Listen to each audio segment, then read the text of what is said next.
Alors, je reprends. Alors maintenant, on a voulu faire un peu un test empirique à nouveau. J'ai fait la théorie et je veux quand même aller regarder des données sur le... Et donc là, cette fois-ci, je vais regarder les tests empiriques. Donc toujours cette idée que je veux être indulgent quand il y a un échec de court terme et généreux quand il y a du succès de long terme. Vous voyez, donc ça, c'est le...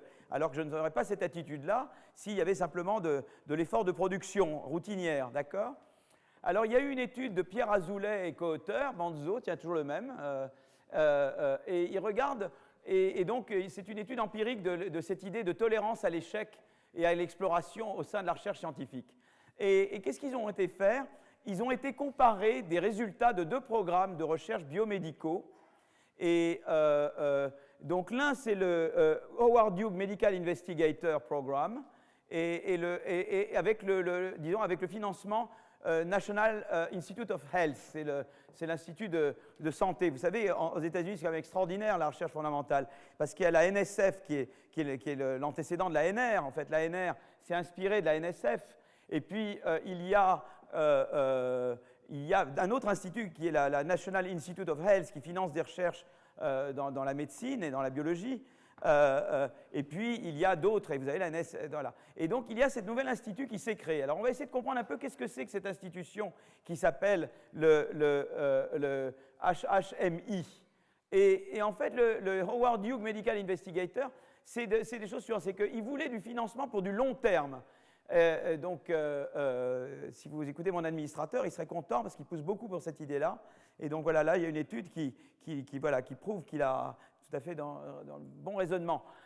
Source privée de financement la plus importante pour la recherche biomédicale académique, c'est ce HHMI. Il sélectionne 50 jeunes scientifiques tous les 3 ans. Et c'est la source majeure de financement pour ces scientifiques-là. Et l'idée du programme, c'est de repousser les limites de la science. C'est centré sur les personnes, pas sur les projets. Alors, vous savez que la European Research Council a des programmes comme ça. C'est-à-dire que maintenant, le Conseil de recherche européen a des programmes pour financer pas juste des projets, mais des chercheurs. Ce serait bien que l'ANR fasse ça à un moment donné. Donc, augmenter les moyens de l'ANR. Tout ce qui peut augmenter les moyens de l'ANR, c'est bien. Renouvellement tous les 5 ans. Mais le premier examen est plutôt laxiste. C'est-à-dire qu'en général, on est assez cool, même s'il n'y a pas de résultat dans les 5 ans, eh bien, on poursuit pendant plus longtemps. Donc il y a cette Howard Hughes Medical. Et voilà un certain nombre de prix Nobel qui ont bénéficié de financement avant d'avoir le prix Nobel, quoi. Évidemment, l'idée, c'est que ce soit avant le prix Nobel, pas après, hein. Donc ça, voilà toute une flopée de chercheurs en biologie qui ont été avant sélectionnés pour cette bourse particulière. Voilà. Et donc, alors évidemment, on pourrait dire que c'est un effet de sélection, c'est que simplement, ils ont repéré les bons et que ça n'a eu aucun effet. Mais on va voir que ce n'est pas le cas. Et, parce qu'on pourrait se dire, ils ont repéré des gens qui étaient déjà meilleurs que les autres, et simplement, tout le mérite qu'ils ont eu, c'est la sélection. Et finalement, ce n'est pas l'argent qu'ils ont donné qui a fait qu'ils ont fait mieux après. C'est simplement qu'ils ont eu un mode, c'est comme le concours d'entrée aux grandes écoles, on sélectionne les bons, et voilà, c'est les meilleurs de toute manière, donc qu'on leur donne ou pas de l'argent. Mais on va voir que ce n'est pas vrai, il y a un effet du fait qu'on leur a donné de l'argent. Donc, l'incitation à l'exploitation. Alors, par contre, si c'est plutôt l'exploitation, vous avez le financement NIH. Et le financement NIH, là, c'est des soutiens de projets particuliers, comme l'ANR maintenant. Ça doit être renouvelé tous les 3-5 ans, avec une probabilité incertaine. Et la critique habituelle, c'est que ça incite à choisir des sujets d'études moins risqués que si vous avez du financement de long terme. Alors évidemment, c'est un truc qu'on va voir tout à l'heure, parce qu'il y a des bons et des mauvais côtés. C'est que si les gens étaient tous très mauvais, on ne va pas financer pendant indéfiniment quelqu'un qui ne va rien donner. Donc on veut être sûr qu'on sélectionne les bons. Il faut être très bon pour sélectionner ceux et s'assurer qu'on va, voilà, et avoir des bonnes chances de réussir. Donc il y a ce qu'on appelle un trade-off, comme on dit en anglais, c'est-à-dire il y a un arbitrage entre, d'un côté, en donnant un horizon très long, on permet aux gens de vraiment s'attaquer à des sujets très risqués, mais en même temps, évidemment, le risque, c'est qu'on finance trop longtemps des gens qui ne méritent pas d'être financés. Donc il y a toujours cet arbitrage-là.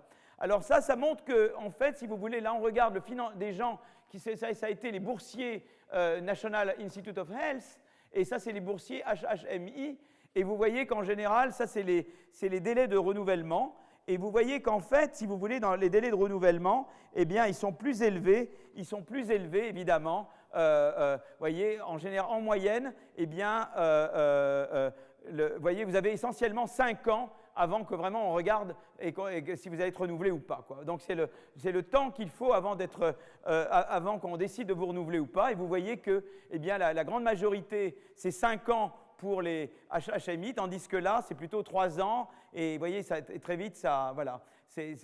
L'horizon est plus court. On voit que l'horizon est plus court pour un chercheur financé par le National Institute of Health que pour un chercheur financé pour le HHMI. Donc ça montre vraiment ça montre vraiment que le HHIM, je veux dire, eh bien, remplit sa fonction de donner du financement long. Voilà. Alors maintenant, c'est ça les figures qui sont intéressantes. C'est que là, je regarde au cours du temps. Donc ce que j'ai en abscisse ici, c'est les années. Et ça, c'est ce qu'il faisait avant de recevoir la bourse. Et ça, c'est après la bourse. Oubliez la courbe en bas. Et ça, si vous voulez, c'est pour les publications. Et on voit, ce qui est très intéressant, c'est cette courbe-là. Elle est très intéressante. Pourquoi elle est très intéressante, cette courbe-là? Parce qu'elle vous dit qu'avant d'être sélectionné, vous voyez, rien ne distinguait vraiment un chercheur HHMI si on regarde l'ensemble des publications, vous voyez, si on regarde comme indice le nombre de publications. Évidemment, si on regarde le nombre de publications dans les top 5, disons dans les revues les plus citées, ou si on regarde le nombre de publications qui sont parmi les 5% les plus cités, un petit peu, vous voyez que quand même, ceux qui sont sélectionnés, le HHMI, faisaient un peu mieux que les autres, que ceux qui ne l'obtiennent pas, mais pas beaucoup mieux, vous voyez, ils sont un peu au-dessus.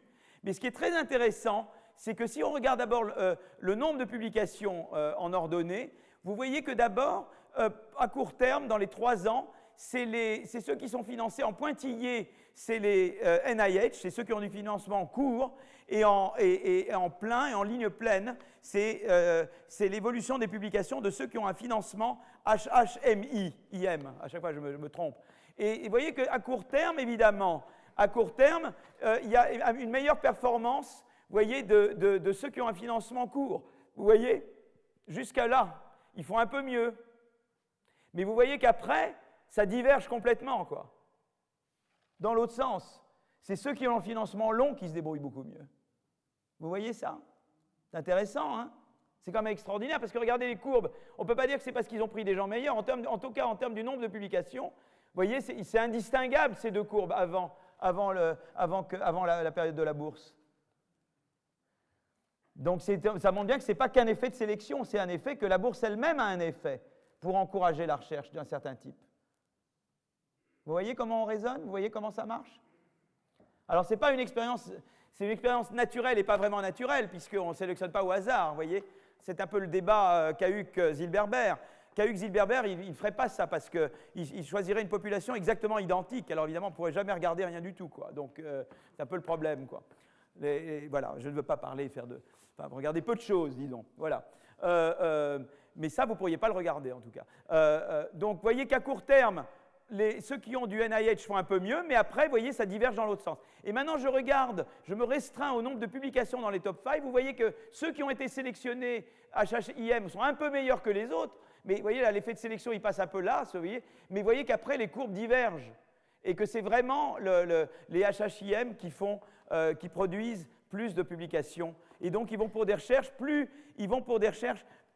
risquées et qui mettent plus de temps, mais qui vont être plus dans les top 5. Voilà. Vous voyez, c'est-à-dire, c'est ça l'idée. Qu'est-ce qu'on veut? Si on ne veut pas juste vous inciter à faire de la recherche, on veut vous passer de la recherche qui a un impact, qui soit donc très... Et une des mesures d'impact, c'est les citations, évidemment. Quand on fait des choses que personne n'intéresse, et personne n'intéresse personne, évidemment, personne ne vous cite, d'accord? Mais quand vous faites des choses importantes. Voilà. Et donc voilà ce qui... Voilà, donc c'est quand même très intéressant, parce que ça valide un peu cette approche. Donc la conclusion de cette partie, c'est que l'engagement nécessaire vis-à-vis du chercheur est notamment s'engager à ne pas pénaliser l'échec à court terme, et en tout cas à moins à court terme d'avoir des low-powered incentives, ou en tout cas de ne pas pénaliser trop l'échec. Ça, c'est ce qui encouragera la recherche fondamentale, la recherche qui sera très citée. Et voilà. Alors, je reviendrai sur l'économie de la science dans mon dernier cours. Donc là, j'ai regardé en détail l'économie de la science, hein, et je regarderai et qu'est-ce qui distingue un chercheur en sciences, un chercheur qui est à l'université ou dans un lab, par rapport à un chercheur qui travaille dans une entreprise d'un autre point de vue. Et je reviendrai sur ces choses-là. D'accord? Alors voilà, ça fait la première partie. Je voudrais maintenant vous parler des contrats de titularisation. Et après, je parlerai d'impôts. Il y a beaucoup de choses que je veux faire là. Il est déjà 18 et je vais donc maintenant regarder la partie 2. Et la partie 2, c'est les contrats, c'est expliquer un peu voilà, je vais dans l'affichage et je passe maintenant à le mode plein écran. Et voilà. Et donc, ce que je voudrais vous montrer maintenant, c'est la deuxième partie. C'est les incitations, d'ailleurs ça devrait être 2, non monétaires à l'innovation. Je veux être sûr que je n'ai pas... oui, c'est ça, je crois que j'ai tout ce qu'il faut. Donc ça, c'est en fait la partie 2, c'est l'incitation non monétaire à l'innovation. Donc, comment motiver? Ou c'est la section 3, oui, parce que j'avais section 1, section 2. Section 1, j'ai compris bien. Section 1, c'était art. Section 2, c'était les incitations monétaires. Et section 3, c'est les monétaires. Et là, c'est les incitations non monétaires. Donc, on est bien section 3. Comment motiver des individus? Alors là, je m'intéresse beaucoup. Comment ça m'est venu cette idée? C'est avec Hollande, en fait, vous voyez? Un peu, non, je plaisante un peu, mais ça peut vous distraire, parce que là, je sens que je vous ai vraiment fait souffrir, donc je vais un peu vous faire un peu le clown. Comment motiver les individus comme des dirigeants politiques? Est-ce que le problème d'Hollande, c'est que on ne le paye pas assez? Est-ce que c'est qu'il ne travaille pas assez? Je crois qu'il travaille beaucoup. Non, je sais qu'il passe beaucoup de temps avec les journalistes, mais je crois qu'il travaille de longues heures.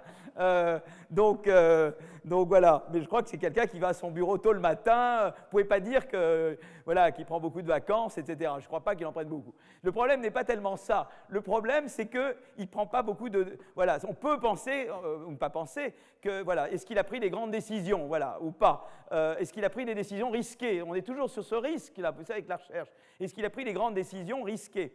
Voilà. Il y a comme ça des généraux. Il y avait un général, McLaughlin, je crois, je ne sais plus comment il s'appelait, un général pendant la guerre d'indépendance aux États-Unis, et il ne prenait pas assez de risques, et il a été limogé parce qu'il ne prenait pas assez de risques. Quoi. Voilà, il ne prenait pas les actions qu'il aurait dû prendre. Mais c'est vrai aussi pour des juges, des universitaires, des employés du secteur public, des PDG. Le problème n'est pas tellement qu'ils ne bossent pas assez, c'est qu'on voudrait qu'ils prennent des décisions et qu'ils prennent des risques. Et donc on est toujours sur cette idée de prise de risque. Et comment on fait qu'ils prennent des risques? Voilà. Et il y a des situations dans lesquelles les compensations monétaires, bon, j'ai parlé des compensations monétaires, j'ai dit qu'on veut avoir des prix, on veut primer le succès et on veut pas trop pénaliser l'échec de court terme, les salaires, ça aide à quelque chose, mais il n'y a pas que ça, il y a aussi des moyens non monétaires d'inciter à la prise de risque. Et les moyens non monétaires, eh bien, c'est de vous donner un poste ou de ne pas vous le donner, c'est de vous garder ou de ne pas vous garder. Et en gros, en politique, c'est ça surtout. Quel est le truc, l'important? L'incitation principale d'un président, c'est en général d'être élu, ou en politique d'être nommé à des postes, beaucoup plus que du salaire, beaucoup plus. Et dans le milieu universitaire, si vous allez aux États-Unis, en Angleterre, en Suisse, etc., et maintenant on commence à l'introduire chez nous, c'est très important d'être titularisé. Vous voyez, quand vous êtes un jeune assistant professeur, un jeune maître de conf, si vous voulez, eh bien, le salaire, évidemment, il faut que vous soyez correctement payé, et bien payé, mais ce qui est important, c'est le fait, est-ce que je vais être titularisé? Et quand vous voyez des jeunes professeurs assistants aux États-Unis, ils travaillent vraiment énormément, et ils sont là à dire, je dois sortir un grand papier, ou des papiers qui changent un peu le paysage, parce que sinon, eh bien, MIT ne me donnera pas ma titularisation, Harvard ne me donnera pas ma titularisation, Stanford ne me donnera pas ma titularisation. Et donc, c'est beaucoup plus ça que le salaire qui détermine l'incitation qu'ont ces personnes à prendre des risques. Donc moi, ce qui va m'intéresser maintenant, c'est de dire, voilà, oublions les salaires et regardons des incitations, comment je vais... Et là, l'idée n'est pas tant que je vais dire de l'effort, parce que tout le monde travaille dur, mais je veux être sûr que j'incite à prendre les bonnes décisions, j'incite à la prise de risque, j'incite à ce que les chercheurs, les jeunes chercheurs, s'attaquent à des problèmes qui sont compliqués et pas à des problèmes triviaux, voilà. Donc, en gros, si vous voulez, c'est que, supposons qu'on est dans un monde où, toujours avec un principal et un agent, le principal, c'est, disons, je sais pas, c'est nous, par exemple, ou c'est le directeur de l'université, si c'est une université. L'agent, c'est le chercheur, je vais l'appeler leader, parce qu'on veut qu'il prenne des décisions. Hein. Je l'appelle leader, mais l'agent, voilà, le chercheur, je devrais dire chercheur ici. Et donc, je suis dans un monde où je ne peux pas utiliser le salaire tellement. Et tout ce que je peux faire, c'est décider de remplacer ou de garder ou de ne pas garder cet employé chaque année. Vous voyez, je veux dire, chaque année, je prends la décision, est-ce que je te garde, est-ce que je ne te garde pas? Alors, et je veux savoir, et déjà, je veux montrer qu'on peut faire des choses. Et moi, rappelez-vous, ce que j'ai en tête, c'est de rationaliser le tenure track, c'est-à-dire ce schéma où pendant 6 ans, eh bien, vous êtes employé pendant 6 ans, on vous donne 6 ans pour faire vos preuves, et au bout de 6 ans, on décide si on vous garde pour toujours ou pas. Hein, vous pouvez penser que c'est un truc fou, et je vais le rationaliser pour vous, d'accord? Donc c'est ça que j'essaye de faire. Donc maintenant, j'ai un chercheur, hein, pensez que c'est un universitaire, et moi je suis le président de l'université, et je décide si je dois le garder ou pas. Alors évidemment, ne jamais remplacer, avoir une politique où je ne remplace jamais un jeune chercheur, c'est embêtant parce que je peux être conduit à garder, évidemment que ça, à ce moment-là, s'il avait la sécurité de l'emploi toute sa vie, il prendrait des risques, mais il se peut qu'il soit incompétent. Donc le problème, je pourrais toujours dire, évidemment, je veux qu'il prenne des risques, eh bien j'ai qu'à dire d'emblée que je te garde tout le temps, comme ça tu sais que tu as ton poste garanti, et puis tu vas... mais là, il y a un problème parce qu'il va se dire, mais alors, là, du coup, je risque d'être bloqué avec des gens qui ne sont pas compétents. Et moi, je suis quand même Harvard ou MIT ou collège c'est différent, ce n'est pas en tenure track que ça marche, mais d'autres universités, et où on dit, voilà, je vais quand même être sûr que j'ai des gens qui sont très bons. Voilà. Donc ça, c'est le problème de ne jamais remplacer. Le problème, si je remplace, c'est qu'à ce moment-là, si quelqu'un sait qu'il va être remplacé, s'il y a un échec, il ne va pas vouloir prendre de risques. Il va se dire, ouh là là, je ne vais surtout pas faire un papier qui va être refusé pour publication, parce qu'à ce moment-là, voilà, vous ne voulez pas, quoi. Donc d'un côté, si je ne remplace jamais, je vais peut-être obligé de garder des gens incompétents, et puis, d'un autre côté, si je ne donne aucune garantie de titularisation, eh bien, il se peut que je décourage la prise de risque. Donc le défi, si vous voulez, c'est de concevoir une séquence de décisions de remplacement ou non-remplacement pour inciter le manager ou le chercheur à prendre des risques, mais de façon à pouvoir aussi déceler et remplacer des gens incompétents. Vous voyez, je veux dire, vous voulez à la fois sélectionner les chercheurs compétents et en même temps inciter à la prise de risque. Et vous voyez que les deux objectifs entrent en conflit l'un avec l'autre. Et c'est ça le défi. D'accord ? Donc maintenant, la question est de savoir comment vous faites ça.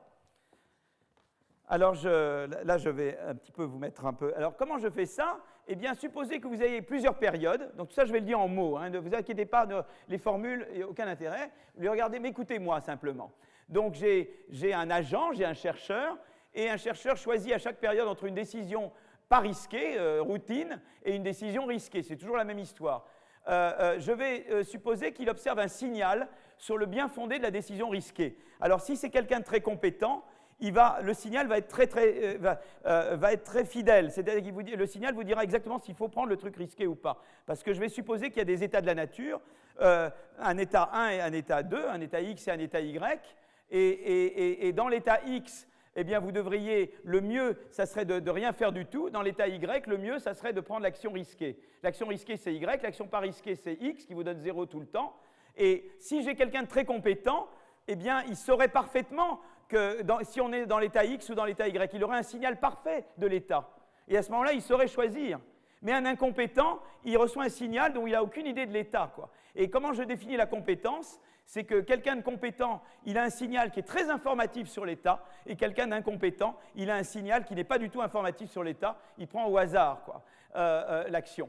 Et donc, si vous voulez, le leader compétent comprend le signal, le leader incompétent ne comprend pas le signal. Et puis, sur la base du signal, l'agent agit et prend une décision. Et le principal va choisir chaque période. Donc la décision, évidemment, s'il a pris une décision qui était l'action Y dans le grand état Y, la outcome c'est 1, ça va être observé par tout le monde. Donc je vais savoir s'il y a succès ou pas succès. S'il a pris l'action Y dans l'état X, là il a fauté. Visiblement, il n'était pas bien informé, parce que s'il avait parfaitement observé le signal était très bon, il saurait qu'il est dans l'état Y, il aurait pris l'action petit y seulement dans cet état. S'il prend cette action-là s'il prend l'action petit y dans l'état grand X, c'est que vraiment le type, il n'observe pas, il a un signal qui est très mauvais, qui reflète très mal l'état de la nature. Donc, si vous voulez, ce qui se passe est très simple. Donc, chaque période, le leader choisit entre une décision risquée et pas risquée. Il a un signal, il agit sur la base de son signal, il prend l'action, un outcome est réalisé, 1 ou 0 ou moins V. On observe l'outcome et sur cette base, le principal décide de remplacer ou de ne pas remplacer. Alors, ce qu'on va supposer, c'est qu'initialement, j'embauche François-Xavier, et puis je ne sais pas, il a une probabilité d'être compétent, une probabilité de ne pas être compétent a priori. Et on a la même connaissance de ça, mais je vais actualiser, quand je vais voir ce qui réussit beaucoup, si par exemple il prend beaucoup de fois l'action risquée, je vais améliorer, évidemment, et François-Xavier et moi, on va actualiser la probabilité qu'il a d'être compétent, et évidemment, partant d'une probabilité initiale, eh bien, plus François-Xavier aura des succès, plus c'est évident qu'il est bon. Vous comprenez? Ou au contraire, s'il a beaucoup d'échecs, plus c'est évident qu'il n'est pas bon du tout. Donc, et à ce moment-là, à un moment donné, je déciderai de le garder ou pas de le garder. Vous voyez, c'est ça un peu l'idée. Donc c'est ça, vous embauchez un chercheur, vous ne savez pas a priori s'il est bon ou s'il n'est pas bon. C'est au cours du temps, quand vous observez les outcomes répétés, que vous décidez qu'il est suffisamment bon, qu'il a de bonnes chances d'être très compétent ou pas de bonnes chances d'être compétent. Et si vous pensez qu'il est très incompétent, vous ne le gardez pas. Si vous pensez qu'il est incompétent, qu'il est compétent, vous le gardez. Donc voilà, le leader est soit compétent avec probabilité lambda 0 ou incompétent avec probabilité 1 moins lambda 0. Incompétent reconnaît, son signal, c'est l'état de la nature avec une probabilité plus grande qu'1,5, par exemple 1. Prenez le cas extrême où un compétent reconnaît parfaitement l'état de la nature, et un incompétent, il ne fait aucune différence. C'est probabilité 1,5, c'est-à-dire que le signal est totalement non informatif. Ça pourrait être aussi bien, le signal élevé pourrait être aussi bien dans le bon état ou dans le mauvais état de la nature. Et simplement, je vais apprendre, le principal et le chercheur vont apprendre en même temps, au cours du temps, s'il est compétent ou s'il n'est pas compétent. Donc, le leader recueille les bénéfices. Chaque fois que j'emploie François-Xavier, il a un bénéfice privé. Je suppose que ce n'est pas juste un salaire, ou il a un salaire fixe, si vous voulez, et chaque période où il est gardé, mais il est content, ça pas simplement d'avoir un salaire, il est content de travailler à MIT ou Harvard, puisque quand vous travaillez, ou dans un très bon département, quand vous travaillez dans un très bon département, une très bonne université, il y a Strasbourg, il y a plein d'endroits en France, plein qui sont très très bons, et vous travaillez dans un bon endroit, ben, c'est le plaisir d'interagir avec des collègues, c'est tout le plaisir que vous avez d'être dans un endroit, il n'y a pas que le salaire c'est tout petit, il y a quand même l'interaction scientifique qui est quand même la grande partie du plaisir que nous avons chercheurs. Donc l'idée, c'est qu'on a la même information de départ, le principal et l'agent, sur la compétence du leader, et l'information sur la compétence est actualisée à partir des performances passées. Est-ce que vous entendez toujours? C'est bon? Là, j'ai pas... D'accord. Donc, en fait, ce qu'on va montrer, c'est que d'abord, je regarde le cas où, en fait, eh bien, c'est l'information symétrique, c'est-à-dire que les deux observent l'état de la nature. Tout est observé par les deux. Et je regarde simplement si le type observe le bon truc. Donc j'observe le signal. Le signal est observé par les deux. D'accord? Et après, on observe à la fois le signal et tous les deux, on observe, moi l'employeur et l'employé, on observe le signal et on voit qu'il choisit. Et à ce moment-là, donc il n'y a pas d'information privée de l'employé par rapport à l'employeur. Et à ce moment-là, on peut montrer, je vais vous montrer un truc, c'est très intuitif, mais je vais vous effacer ici, et je vais vous montrer simplement, en effaçant, je vais le dessiner au tableau, voilà, c'est qu'on peut montrer qu'à ce moment-là, dans un cas comme ça, quand tout est observé de manière symétrique, le signal est observé par tout le monde, l'outcome est observé par tout le monde, eh bien, ce qui se passe, c'est que si je mets ici le temps, donc je mets le temps, les années, quoi, et je mets ici la probabilité de remplacement, la probabilité de remplacer mon agent, ma probabilité de remplacement, eh bien, ce qui va se passer, c'est que cette probabilité, elle va faire une courbe comme ça, typiquement. C'est-à-dire qu'initialement, il va y avoir une période de... la probabilité de non-remplacement. Oh là là là là. La probabilité de remplacement. Non, c'est bien ce que je dis. Non, j'ai d'accord. C'est-à-dire, ce qui va se passer, c'est initialement, j'embauche François-Xavier. Je ne vais pas le remplacer tout de suite, parce que si je le remplace, mettons qu'il ait un échec, peut-être qu'il a eu de la malchance, donc je ne vais pas le remplacer tout de suite, je lui donne une période, disons, de lune de miel, vous voyez? C'est-à-dire qu'au début, je vais le garder, parce que je veux savoir s'il a eu de la malchance ou s'il est vraiment incompétent. Donc je lui donne, vous voyez, et au début, j'ai une probabilité de remplacement très faible. Et puis petit à petit, s'il y a beaucoup d'échecs, eh bien, la probabilité de remplacement va être plus grande. Donc au début, même s'il y a des échecs, je ne remplacerai pas. Et puis plus ça va, plus un échec de plus, je me dis vraiment il n'est pas bon et je dois partir. Mais à un moment donné, si je n'ai pas remplacé François-Xavier, alors qu'il y a déjà un temps très long qui s'est écoulé entre le début de son contrat et maintenant, il y a de bonnes chances que François-Xavier soit très bon, et donc la probabilité de remplacement retombe. Vous comprenez le raisonnement? Vous voyez comment ça marche? Vous avez compris ça? Ben dis donc, vous êtes formidable. Vous êtes formidable. Voilà. Donc, la lune de miel initiale, on attend assez d'échecs avant d'envisager un remplacement. La période intermédiaire, la probabilité de remplacement est la plus importante. Et dans le long terme, eh bien, une survie longue que François-Xavier ait survécu jusque-là, ça veut dire qu'il a de grandes chances d'être compétent. Et donc, du coup, la probabilité que je me le garde pas est faible. D'ailleurs, il est formidable. Je ne vais jamais m'en séparer. Et Simon, ils sont vraiment formidables. Voilà. Mais bon, voilà, ça dépend évidemment de la... Voilà. Et donc, ça, c'est intéressant. Alors maintenant, je vais regarder le cas où le principal, moi, l'employeur, je n'observe pas le signal. Et donc, je ne sais pas s'il a pris l'action risquée ou pas, d'ailleurs. Je n'observe pas l'action, voilà. Je ne peux pas dire, voilà, je ne peux pas dire tu vas prendre l'action. Je ne peux pas forcer François-Xavier à prendre l'action. Tout à l'heure, je pouvais le forcer à prendre l'action risquée, vous voyez? Et je pouvais dire tu prends l'action risquée et après une probabilité de remplacement. Maintenant, je ne peux pas te forcer à prendre l'action risquée, voilà. Et donc, à ce moment-là, je ne peux que t'inciter. Et si je peux t'inciter, il y a deux manières de t'inciter à prendre des risques. Souvenez-vous, François-Xavier, il se dit, si je prends l'action risquée et j'ai un échec, il va me virer. Il y a un grand risque, il me remplace. Donc je vais vouloir prendre l'action pas risquée. Mais évidemment, je pourrais lui dire, je te garde d'emblée. Et quoi qu'il arrive, je ne te renvoie jamais. Mais si je fais ça, j'ai un risque de me retrouver avec quelqu'un d'incompétent. Donc je ne veux pas faire ça non plus. Alors à ce moment-là, il y a deux manières de motiver l'agent. J'ai la carotte et le bâton. La carotte, c'est de dire, eh bien, je vais dire je vais te dire la carotte, c'est de te dire la chose suivante. Je vais te dire la carotte, c'est je te titularise à un certain moment. Et le bâton, c'est de dire, si tu prends l'action non risquée, et ça je peux le savoir, si tu prends l'action non risquée, eh bien, donc bien que tu la prends non risquée, je la rends risquée moi. C'est-à-dire que pour te pousser à prendre des risques, si tu prends l'action non risquée, avec une certaine probabilité, je vais te virer quand même. Tu vois ce que je veux dire? Alors que ce n'est pas efficace nécessairement. Donc pour t'inciter au risque, donc j'ai la carotte et le bâton. La carotte, c'est de dire, tu prends l'action risquée, je te titularise. Le bâton, c'est te dire, tu prends l'action non risquée et je t'en renvoie avec une certaine probabilité, même si tu n'as pas révélé quoi que ce soit sur ton incompétence. Tu vois? Et donc, il y a l'idée de la carotte et du bâton. Et si tu utilises la carotte et le bâton, ça dépend de la probabilité du coût qu'il y a à remplacer par quelqu'un d'autre. Tu vois? Si tu as un coût de remplacement très élevé, tu vas aller typiquement pour la carotte, quoi. Tu ne vas pas vouloir remplacer, tant pis, tu es bloqué avec quelqu'un d'incompétent, mais au moins, voilà, tu l'as incité à prendre des risques et tu n'as pas à payer le coût de remplacement. Si le coût de remplacement est faible, alors à ce moment-là, tu es prêt à jouer le bâton, c'est-à-dire à punir et à remplacer, même des fois où il ne faudrait pas, mais le coût de remplacement est faible, et donc tu fais la stratégie du bâton.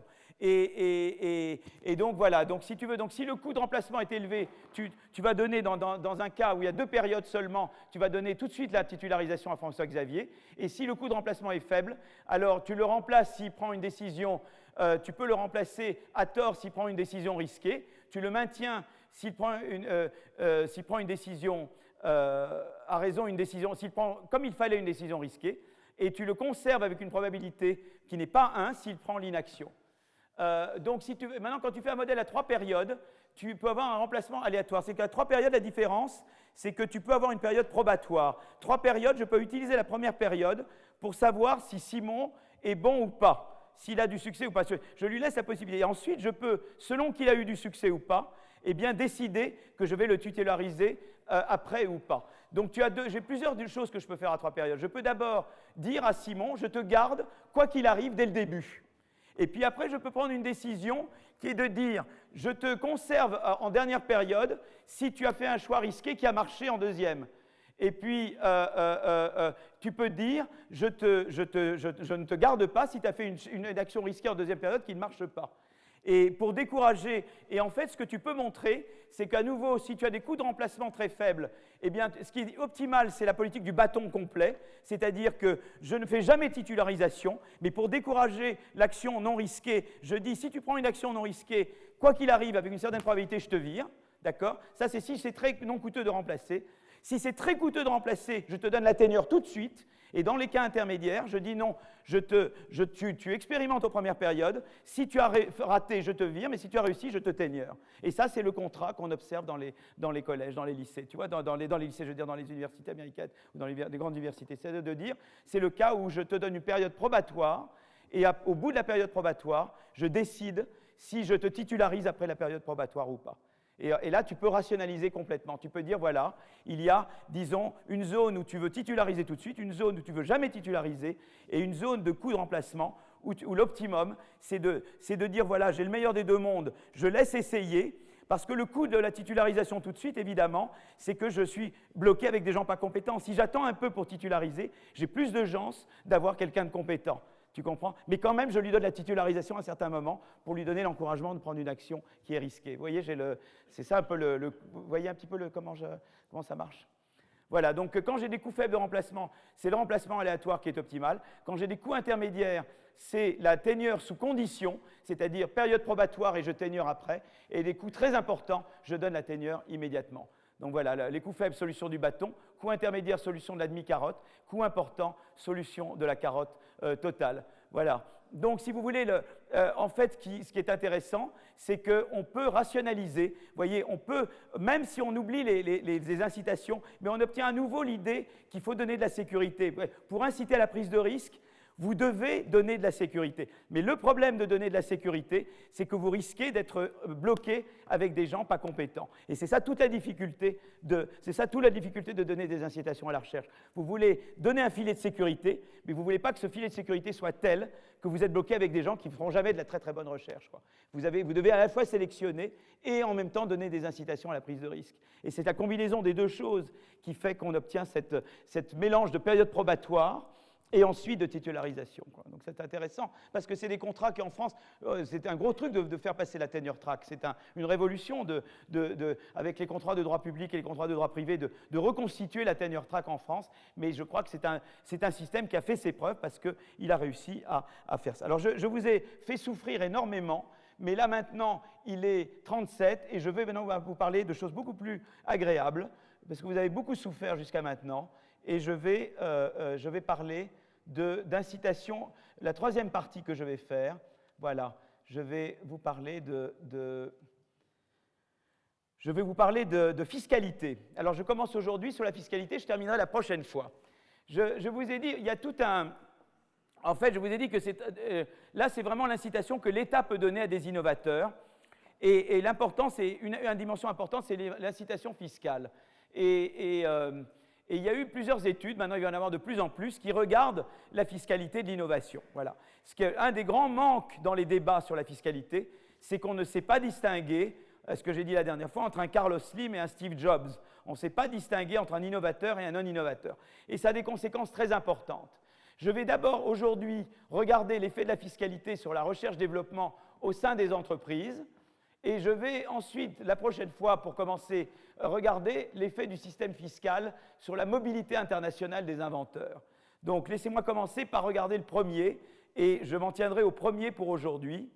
Donc, eh bien, c'est un article de co-auteur, de John Van Reenen, qui est un Anglais qui est parti aux États-Unis, et de ses co-auteurs, et ils regardent, ils ont fait un peu, il y a eu un peu l'équivalent, c'est pas l'équivalent du crédit impôt recherche, mais c'est un peu ça en Angleterre, et ils regardent les effets que ça a eu sur l'innovation.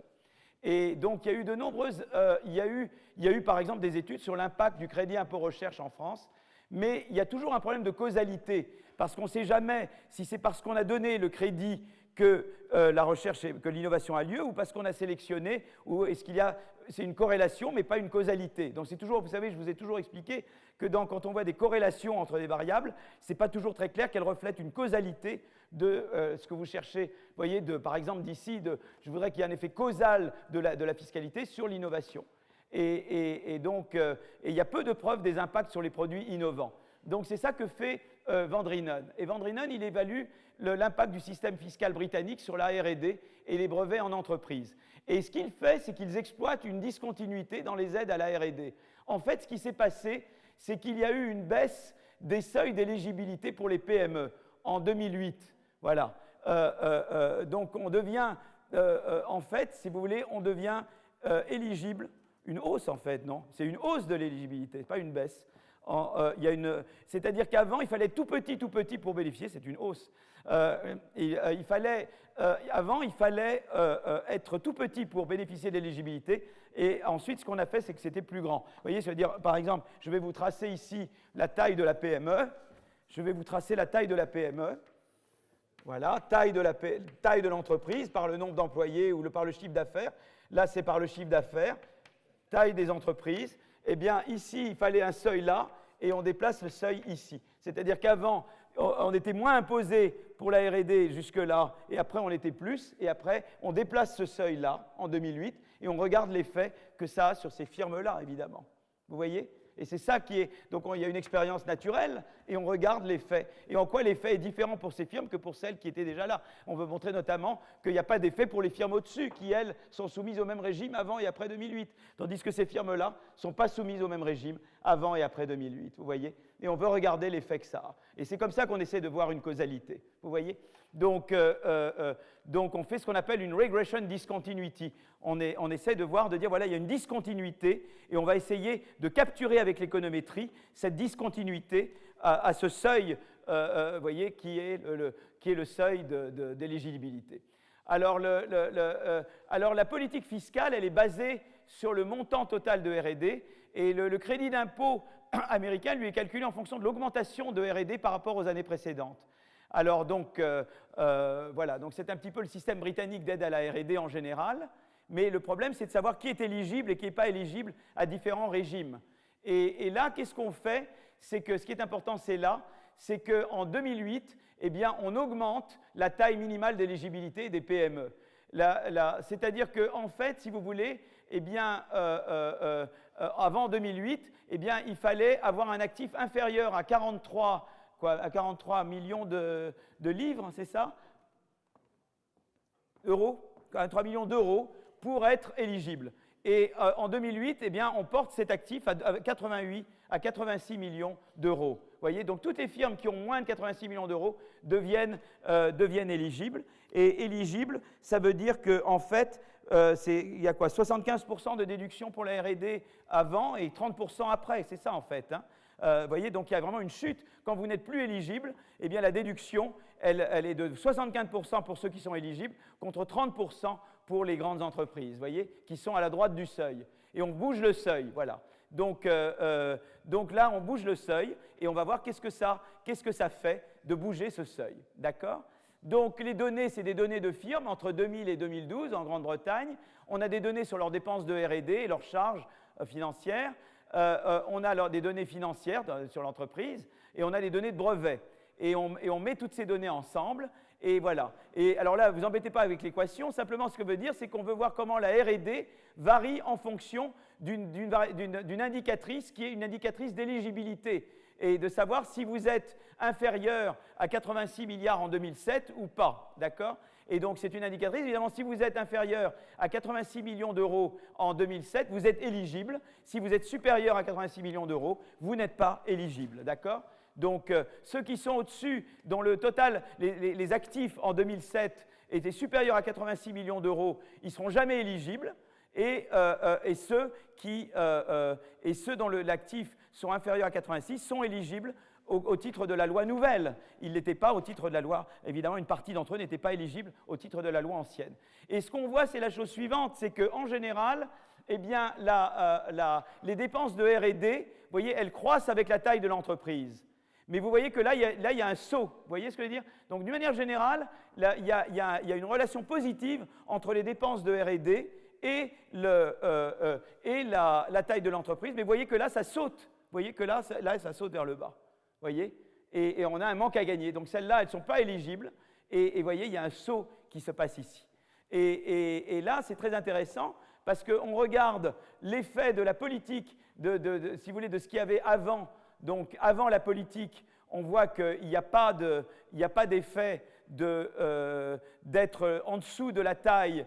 On ne voit pas d'effet d'être ici avant la politique. Mais après la politique, vous voyez, avant la politique, il n'y a pas d'effet d'être là, mais après la politique, évidemment, toutes ces entreprises, vous voyez, qui sont ici où je marque avec le petit point, elles vont être tout d'un coup, elles vont voir leur R&D boosté, elles vont voir leur R&D stimulé par ce changement, et on voit que tout de suite, eh bien, vous avez la R&D des petites et moyennes entreprises qui ont des actifs inférieurs à 86 millions d'euros, et bien vous voyez que leur R&D, elle va être évidemment après 2009, quand la loi va entrer en vigueur, puisque l'idée c'est qu'en 2009, on a dit on va regarder vos actifs en 2007. Vous voyez, c'est ça qu'on regarde. En 2009, ceux dont les actifs en 2007 sont inférieurs à 86 sont éligibles.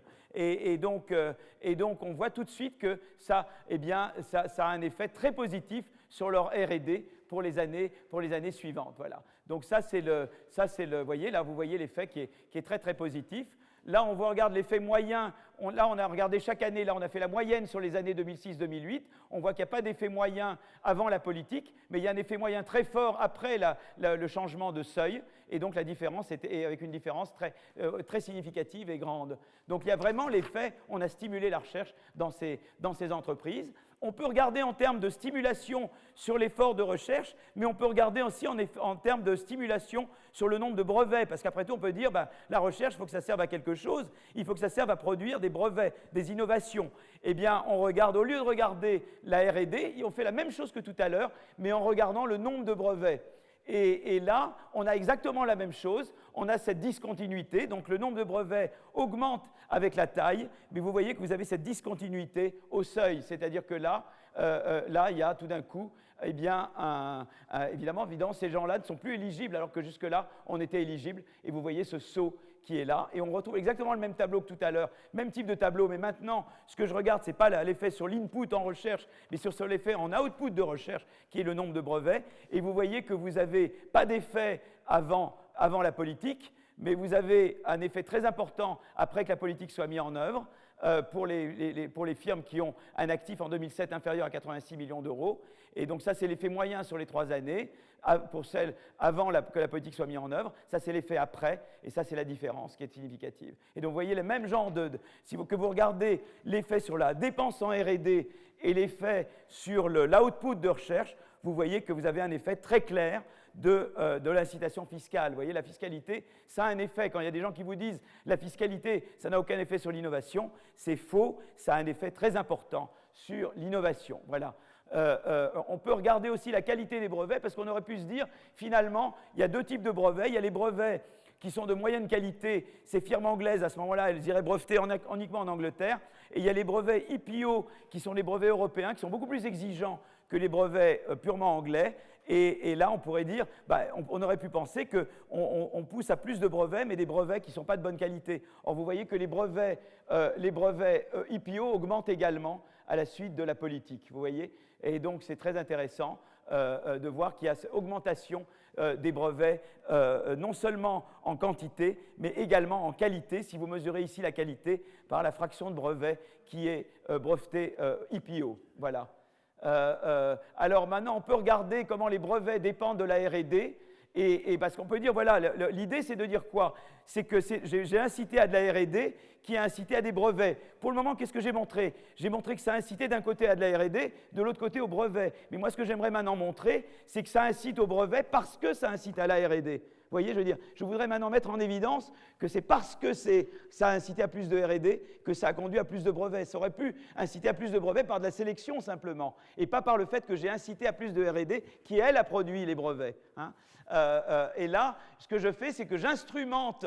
Vous voyez, je régresse les brevets sur R&D, mais j'instrumente R&D par l'éligibilité. Vous voyez, je vais utiliser l'éligibilité comme instrument pour l'augmentation de la R&D. Et je vois que quand j'instrumente, eh bien, ça montre qu'il y a vraiment un effet causal de la R&D sur le brevet, et que ce que je vois ici, c'est ce que j'appelle IV, c'est l'instrumentation. Et vous voyez, quand je fais la régression avec l'instrument, l'effet est beaucoup plus important. La dépense de R&D a un effet beaucoup plus important sur le brevet une fois que j'ai instrumenté la R&D par l'éligibilité, qui est une cause extérieure, tout à fait exogène d'augmentation de la R&D, alors qu'avant, je ne montrais que des corrélations qui peuvent être évidemment entachées de toutes sortes de causalité allant dans tous les sens. Et là, j'ai bien mis en évidence la causalité qui va, en fait, j'ai l'éligibilité, elle augmente la R&D, et ça augmente les brevets. Et c'est ça l'effet que j'ai mis en évidence. Voyez. Alors, on montre surtout que c'est vrai pour les jeunes. Vous voyez, c'est très important, c'est que cet effet-là est surtout important pour les jeunes entreprises. Vous voyez, ça a aidé surtout les jeunes de manière significative. Là, on voit un coefficient élevé, mais il n'est pas significatif. C'est vraiment surtout pour les jeunes que ça a un effet significatif. Je vois que cette loi, là, on regarde ce qu'aurait été l'économie britannique sans... le BERD, c'est les brevets par habitant, c'est ça? C'est les brevets, hein? Et je regarde, disons que la France c'est pas mal, les Britanniques c'était là, et si j'avais pas eu si je peux faire le counterfactual, c'est qu'est-ce qui serait passé, comment aurait évolué la Grande-Bretagne s'il n'y avait pas eu cette politique, eh bien elle se serait dégradée davantage, et là vous voyez, cette politique a stoppé la dégradation de la Grande-Bretagne, peut-être maintenant avec le Brexit ça va retomber, mais en tout cas ça a stoppé la dégradation de la Grande-Bretagne en matière d'innovation par rapport aux autres pays. Donc ça, c'est quand même intéressant.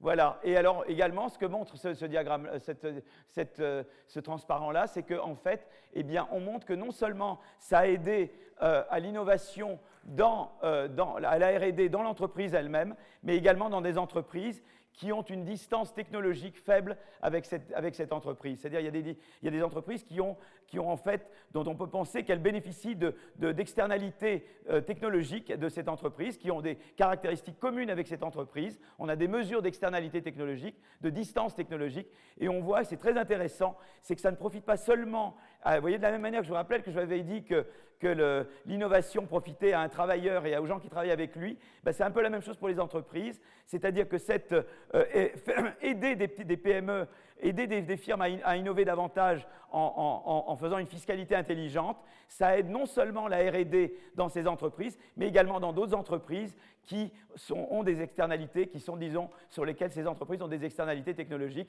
qui ont une proximité technologique suffisamment grande avec cette entreprise. Et donc c'est intéressant parce que vous n'aidez pas seulement l'entreprise elle-même, vous aidez un certain nombre d'entreprises qui traitent avec ces entreprises, qui ont une proximité technologique avec cette entreprise. Voilà, donc j'arrête là, je suis un petit peu en avance. On a regardé la réforme d'évolution des seuils fiscaux. On a montré que changer les seuils fiscaux d'éligibilité, ça augmentait la R&D des firmes et la quantité de brevets, que les innovations n'étaient pas de qualité inférieure et qu'il y avait d'importantes externalités positives. Je viendrai au cours numéro 5, si vous venez, je vais parler des externalités. Et donc, si vous voulez, eh bien, la fiscalité, c'est important. Et si on la centre sur les firmes, évidemment, c'est très important de la centrer beaucoup sur les petites et moyennes entreprises aussi. Parce que vous savez, le crédit impôt recherche, on a souvent reproché en France qu'il est ciblé sur les grandes entreprises, et pas, enfin, trop sur les grandes et pas assez sur les petites. Il y a tout un débat là-dessus, et je pense que c'est un débat qu'il faut avoir. C'est-à-dire, ce n'est pas seulement la quantité de crédit impôt recherche qu'on donne, mais c'est comment on le cible sur les plus petits ou sur les plus gros. Et là, il y a tout évidemment une discussion à avoir sur comment je cible sur les PME et pourquoi c'est meilleur de le faire comme ça. Et donc voilà, c'est une première étude sur la fiscalité. La prochaine fois, je commencerai avec une étude qui vous montrera l'effet que la fiscalité a sur la mobilité des chercheurs. Comment ça peut inciter un chercheur à changer de pays. Et on verra qu'il y a des effets importants également. Et donc la fiscalité est un élément très important. Et je crois qu'il y a un énorme défi de penser à une fiscalité intelligente qui accommode l'innovation. Et tous les grands spécialistes, comme je l'ai dit plein de fois, de la fiscalité en France, ne connaissent pas ce que c'est que l'innovation. Ils ne suivent pas l'innovation. À part quelques exceptions. Et ça, c'est un des gros problèmes. Il va falloir maintenant repenser la réforme fiscale en mettant l'innovation au centre du dispositif. Voilà, donc je voulais... vous avez été d'une patience d'ange aujourd'hui. Hein, voilà, merci beaucoup.